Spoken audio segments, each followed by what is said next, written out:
आजकल आप जोशीमठ के बारे में तो सुन ही रहे हैं, लेकिन कभी आपने सोचा है कि अब जोशीमठ में इसके बाद क्या होगा?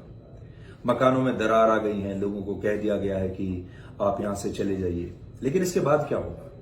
शायद इसके बाद इस पूरे शहर को एक जगह से दूसरी जगह शिफ्ट कर दिया जाएगा, यानी पूरा की पूरा जो शहर है वो रिलोकेट हो जाएगा।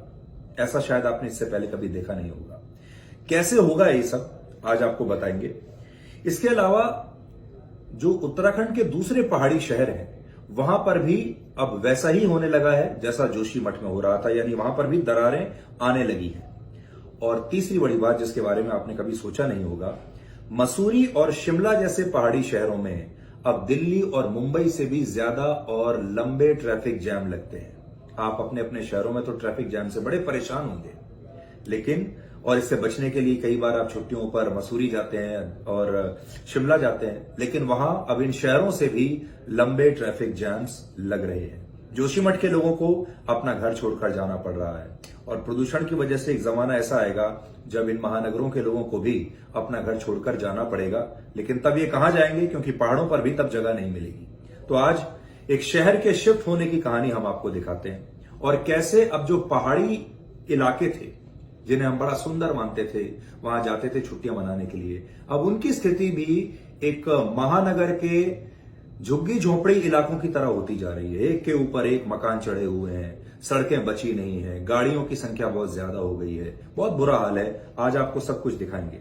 इसके बाद आपको दुनिया की सबसे लंबी रिवर क्रूज यात्रा पर हम लेकर चलेंगे जिसका नाम है MV गंगा विलास। ये वाराणसी से डिब्रूगढ़ तक जाएगी और भारत के 4 राज्यों से होते हुए बांग्लादेश से होते हुए ये डिब्रूगढ़ पहुंचेगी। 3200 किलोमीटर की ये यात्रा है और 51 दिन तक ये यात्रा चलेगी, यानी इसका जो पूरा सर्किट है वो 51 दिनों का है। बहुत अच्छी तस्वीरें आज हमारे पास आई हैं। आपने सोचा भी नहीं होगा कि गंगा नदी पर भी कभी कोई क्रूज शिप चल सकता है। आज आपको दिखाएंगे। अमेरिका के लोकतंत्र के बारे में हम बहुत सारी बातें करते रहते हैं कि ओवररेटेड है अमेरिका का लोकतंत्र, वहां पर बहुत सारी समस्याएं हैं। अमेरिका अपने आप को लोकतंत्र का चैंपियन मानता है, लेकिन उनकी बहुत सारी कमियां हैं। ये बात सही है, लेकिन एक बात अमेरिका की अच्छी है। अमेरिका के राष्ट्रपति जो बाइडेन की आजकल जांच चल रही है और बात यह है कि उनके प्राइवेट घर से और उनके प्राइवेट ऑफिस से क्लासिफाइड डॉक्यूमेंट्स मिले हैं जो कि वहां पर नहीं होने चाहिए थे और अब वहां के सर्विंग राष्ट्रपति जो बाइडेन पर कानूनी कार्रवाई की तैयारी चल रही है, मांग चल रही है। ऐसा अमेरिका में देखिए, वो इस समय राष्ट्रपति हैं, लेकिन फिर भी वो भी कानून से बच नहीं पाए।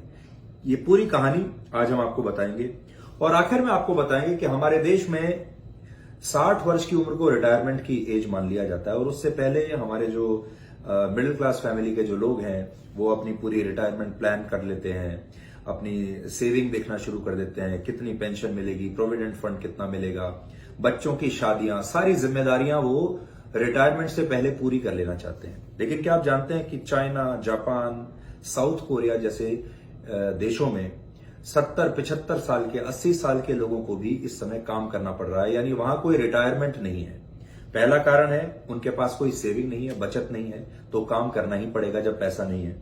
दूसरा है वहां पर बुजुर्गों की संख्या बहुत ज्यादा हो गई है, यानी जवान लोग बचे ही नहीं है काम करने के लिए। आप अपने चारों तरफ देखेंगे तो आपको बुजुर्ग लोग ही दिखाई देंगे, क्योंकि ये शहर बूढ़े हो रहे हैं। और तीसरा कारण है वहां महंगाई इतनी बढ़ गई है कि कितना भी पैसा कमा लो वो भी कम पड़ता है। तो ये एक नई दुनिया है, ये भी आपको दिखाएंगे आज रात 9 बजे ब्लैक एंड व्हाइट में आज तक पर।